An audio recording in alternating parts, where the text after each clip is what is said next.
जुलाई 2019 को करण जौहर की इस नाइट पार्टी की कहानी कई बार बताई गई, लेकिन आरोप है कि हर बार अधूरी ही बताई गई।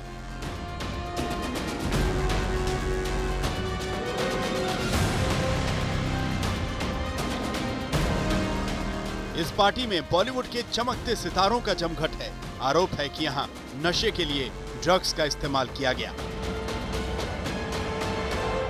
लेकिन पार्टी के होस्ट करण जौहर आरोपों को नकार रहे हैं, झूठा बता रहे हैं। करण जौहर ने शुक्रवार को एक बार फिर सफाई दी। करण जौहर ने कहा, मेरे घर पर जिस पार्टी में ड्रग सेवन की बात कही जा रही है वो पूरी तरह गलत है।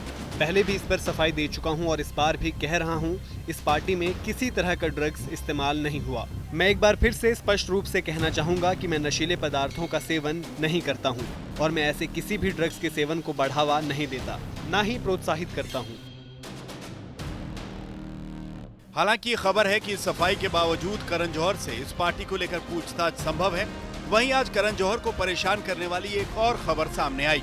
धर्मा प्रोडक्शन के डायरेक्टर रहे क्षितिज रवि प्रसाद को एनसीबी ने गिरफ्तार किया है। क्षितिज के घर से नारकोटिक्स कंट्रोल ब्यूरो ने छापेमारी के दौरान गांजा बरामद किया था। इसके साथ ही क्षितिज अपनी चैट की वजह से एनसीबी के रडार पर आए। वो लगातार गांजा मंगवा रहे थे, पेडलर से बात कर रहे थे। करमजीत और अनुज केसवानी की पूछताछ में इसका भांडा फूटा और एनसीबी ने पेडलरों से ड्रग खरीदने, इस्तेमाल करने और स्टोरेज करने के आरोप में उन्हें गिरफ्तार कर लिया।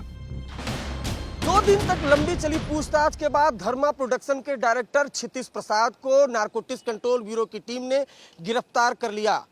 पूछताछ में क्षितिज ने कई बड़े नामों का खुलासा किया है। क्षितिज प्रसाद का नाम ड्रग्स पेडलर ने लिया था। सवाल यह है कि क्या आने वाले दिनों में इस मामले पर करण जौहर से भी पूछताछ होगी। हालांकि करण जौहर ने स्टेटमेंट जारी करके सीधे क्षितिज प्रसाद से पल्ला झाड़ लिया है और कहा है कि वो बहुत पहले कभी जुड़े थे, लेकिन फिलहाल धर्मा प्रोडक्शन से क्षितिज प्रसाद का कोई लेना देना नहीं है। मीडिया रिपोर्ट्स के मुताबिक हाल ही में कुछ फोटोज सामने आए थे जिसमें धर्मा प्रोडक्शन के डायरेक्टर क्षितिज प्रसाद और असिस्टेंट डायरेक्टर अनुभव चोपड़ा एक ड्रग पेडलर के साथ खड़े दिख रहे थे। ड्रग कनेक्शन में इस फोटोज को भी क्षितिज प्रसाद और अनुभव चोपड़ा के खिलाफ सबूत माना जा रहा है। हालांकि एनसीबी की कार्रवाई पर करण जौहर ने सफाई दे दी है।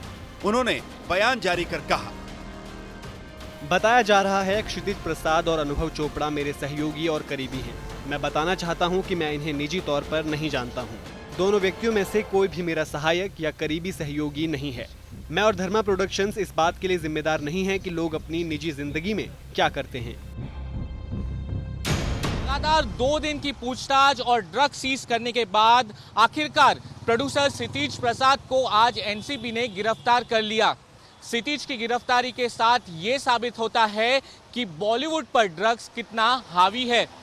उसकी कस्टडी लेकर एनसीबी ये जानना चाहती है कि ड्रग्स की पार्टीज में कौन कौन आता था और जाहिर सी बात है जब क्षितिज बोलेगा तो और भी बड़े नाम सामने आएंगे।